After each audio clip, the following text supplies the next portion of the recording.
Hey, Mike. What? Who's got next? What's good, y'all? It's your man Hezo, and welcome back to the Blacktop, where I always got next, you feel me? So we are back at it with another Hawks recap, and a big win over the Milwaukee Bucks. And I actually had high hopes going into this game once I saw that Jrue Holiday was ruled out. And this was a very injury-plagued Bucks team, so you know, for Atlanta, you had to go ahead and get this win. Be sure to subscribe to the channel if you are new. Leave a like on the video. We are on our way to 800 subs, and I will make y'all a deal. If we can get to 1,000 subs by the end of the year, by December 31st, I will give away a copy of NBA 2K23. Now, this is the championship edition, so this is obviously my copy. But if we can get to 1,000 subs by the end of the year, I will do a giveaway for NBA 2K23. I know there's still a lot of people out there that have not had the money to buy the game. You know, some people aren't as privileged. You know, they don't have the money to spend the money on a video game. Some people's parents can't spend the money. So I will do a giveaway if we can get to 1,000 subs by the end of the year. So let's talk some hoops, man. Again, this was a game that I feel like Atlanta had to go and get with, you know, the injuries that Milwaukee had. There was a lot of guys out of the lineup, especially Jrue Holiday. So this was a game I was looking at, like, okay, Atlanta's definitely going to win this game. You have to win this game. They've dropped like 2 out of the last 3. Let's go get this dub. And we did just that. First half, Giannis doing Giannis things, attacking early, getting to the free throw line. Milwaukee really was living at the line in the first half, but Atlanta did such a great job offensively to start the game, jumping out to an early lead, getting guys involved. Everyone was getting shots. It wasn't just one guy, 2 guys getting all the shots. Dre got off to a hot start. JC got some looks. Trey got some looks. DeJounte got some looks. Even Capella had some looks at the rim. Everybody was getting involved in the offense, and they started out so much better. It looked way more fluid with the offense moving the ball. The ball was not sticking.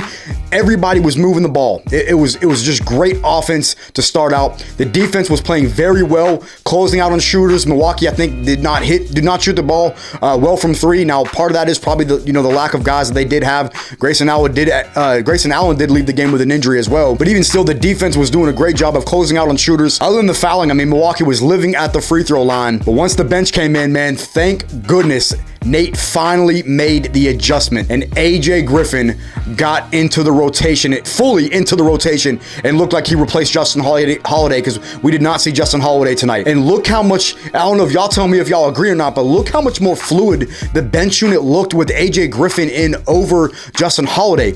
Even though he didn't have an outstanding offensive game, you can see the immediate impact that he was making, because AJ Griffin could put the ball on the floor. He doesn't have to solely rely on his jump shot. He could put the ball on the floor and get to the rim, and he hit a couple really tough shots. He was playmaking. He was actually playing pretty solid defense as well. AJ Griffin looked so much better. Just the bench unit looked so much better, looked more fluid with AJ Griffin in the rotation as opposed to Justin Holiday, because Justin Holiday just has a quick trigger to where he's going to come off a screen and shoot no matter what, even if it's contested.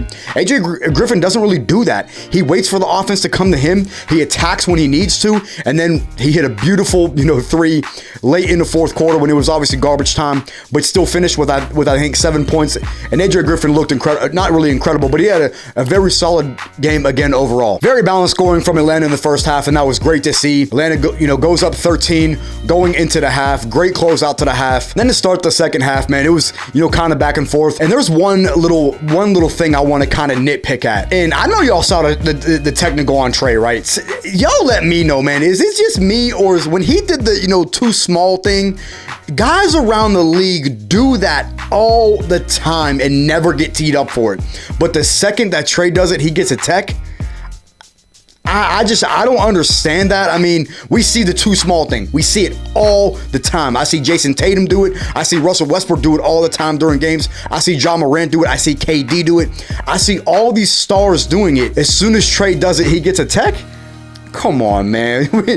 The refs got to be better than that, man. They were really giving Milwaukee a ton of calls, and Atlanta had to fight through it. And I'm not saying Atlanta wasn't fouling, because they were fouling on a lot of stuff, but there was a lot of ticky-tack foul calls, and I said that in my one video against Milwaukee as well. Like, for example, when Jalen Johnson got called on that one, I think it was a fast break. I don't know if Javon Carter went up. I can't remember who it was, but he didn't even touch him, and there was a foul. I don't understand it. Milwaukee shot a ton of free throws. They were really living at the line, but Atlanta fought through that, and they did a great job of really battling with, even with all the foul calls. Atlanta continued to play well offensively. They went on a nice little run in the third quarter to get the lead up to 18. Dre really continued. He had arguably his best game of the season.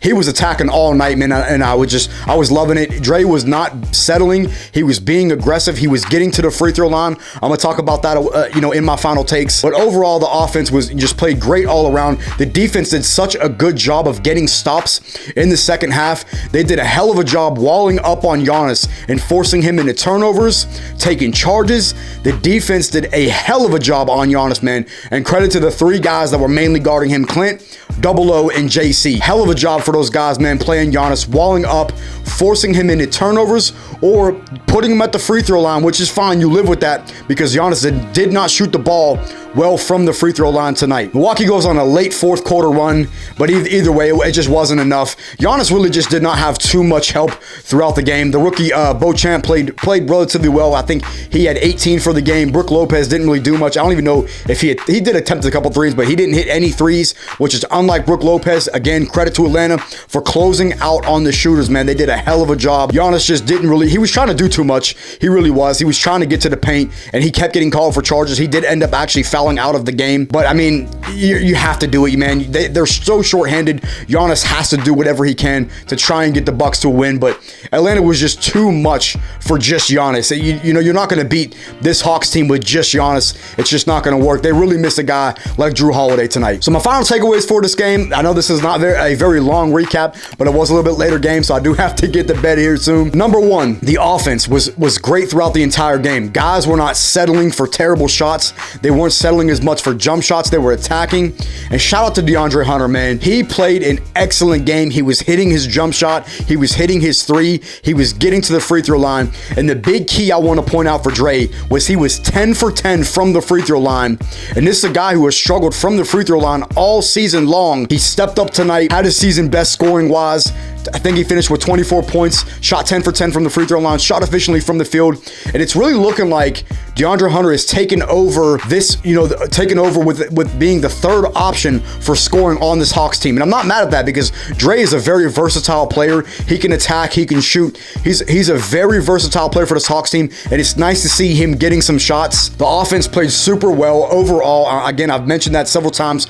There's one thing I want to, before I get into my next point, I want to talk about JC for a minute. And JC, even though he has not played a great offensive season, especially from the three ball, I mean, he's still shooting over 50% from the field. He's still finishing at the rim whenever he does get looks at the rim. But JC has done so many other things, man. Just look at tonight. He was playing defense on Giannis. He was drawing charges. He drew, I think, 2 or 3 charges just tonight on Giannis, or just in general. He has done so much other things. He's brought energy. He's rebounding. He's playing defense. He's drawing charges. JC has done so much for this team, more than just his offense. And when his offense is struggling, it's nice to see that JC can still be an impactful player on this Hawks team.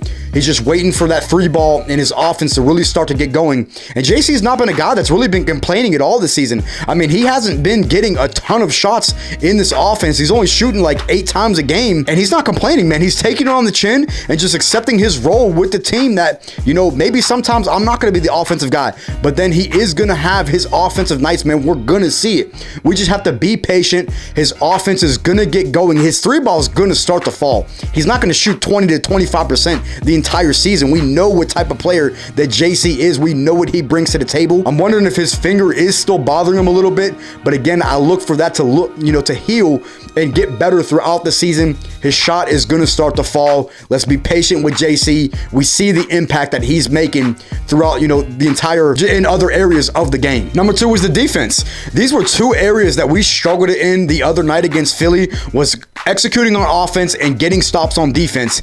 And Atlanta did the exact opposite of that tonight. The defense definitely played much, much better. They ran shooters off the off the three. Now, granted, the Bucks did live at the free throw line, but it seems like the Bucks always shoot a lot of free throws. It is what it is at this point. Giannis is always going to get calls, but you have to live with him shooting free throws because you're going to live with him, fouling him and forcing him to make his free throws as opposed to dunking on somebody or getting easy layups in the lane. The defense played extremely well tonight, especially cleaning up the glass. They were not allowing a ton of second chance opportunities. And that leads me into my next point. The rebounding was great, especially on the offensive end. Again, man, Clint Capella, I think he only finished with 10 boards, but he had several offensive rebounds, creating several second chance opportunities, and another excellent game for Clint Capella tonight, man. He really is returning to that Eastern Conference Finals form that we saw 2 years ago, and that is the CC that we need. I've said it several times in the last couple recaps. Clint Capella has been amazing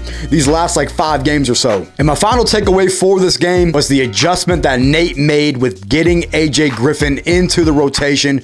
Shout out to Nate, man. I criticized him heavily in my last recap, and well deserved, because with AJ Griffin only getting into the 4th quarter in that Philly game, that was unacceptable. He made the adjustment. AJ Griffin gets into the rotation tonight in place of Justin Holiday, and look at the difference, man. Look at how much more fluid the bench unit looked.